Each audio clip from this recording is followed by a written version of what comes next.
এটাও একটা মানসিক ফুড, তাই না? এন্টারটেইনটাও আসলে দরকার। সুস্থ বিনোদন যেটা আমরা বলি, সেটা মানসিকভাবে মানুষকে সুস্থ রাখে। 20 সালটা আসলে শেষের দিকে সবার জন্যই খারাপ গেছে। ইনশাল্লাহ এখন ভালো দিন আসছে, চলছে। So better work waiting for me and all of you. কাজের জায়গা, ব্যক্তিগত লাইফ সব মিলে 25 সালের প্ল্যান কি ধরনের? অনেক ভালো কিছু প্ল্যান আছে। যত আসলে ডে বাই ডে আমরা নিজেকে ইমপ্রুভ করছি, দেশের সিচুয়েশন আগে থেকেও বেটার হচ্ছে, ইনশাল্লাহ আরও বেটার হবে।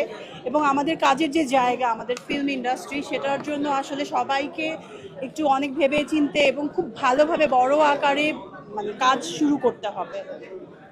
অনেকে বলছে আসলে ফিল্মের জায়গাটা একটু অন্যরকম হয়ে গেছে, থাকে না যে এক একটা ডিজাস্টার গেলেই সব সময় আসলে ফিল্মের পরে আঘাতটা বেশি।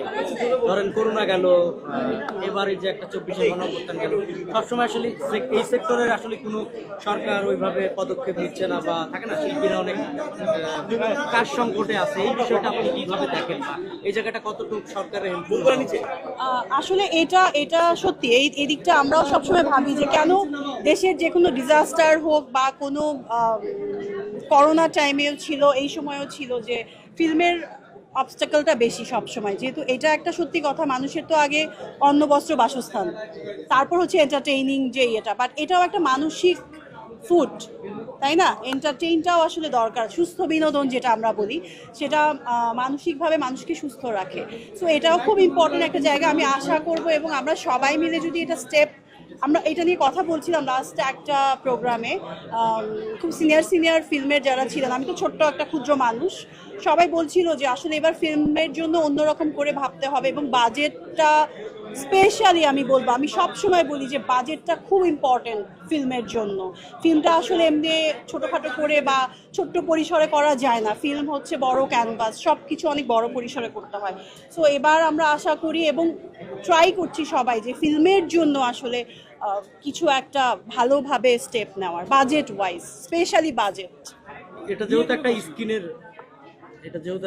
রিলেটেড প্রোগ্রাম, সো আপনি আসলে স্কিনের যত্ন কিভাবে নেন, আমি জানতে চাই, বা কিভাবে নিজেকে সুন্দর রাখেন?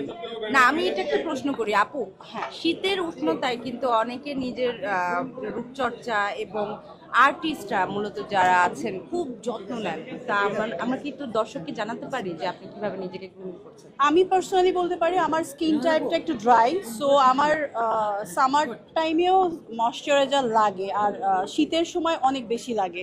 মানে ফেসটা প্রচুর ক্লিন করে রাখতে হবে, ক্লিন করে ময়শ্চারাইজার দিতে হবে, সেরাম দিতে হবে, যার স্কিনে যেটা স্যুট করে। আসলে এক একজনের স্কিন আসলে এক এক রকম, সবার স্কিন এক টাইপের না। বাট আমি যেটা রাখি, স্কিনটা ক্লিন রাখার, মানে আফটার শ্যুট আমি স্কিনটা খুব ভালোভাবে ক্লিন করি, দেন ময়শ্চারাইজ করি, এটা খুব ইম্পর্টেন্ট।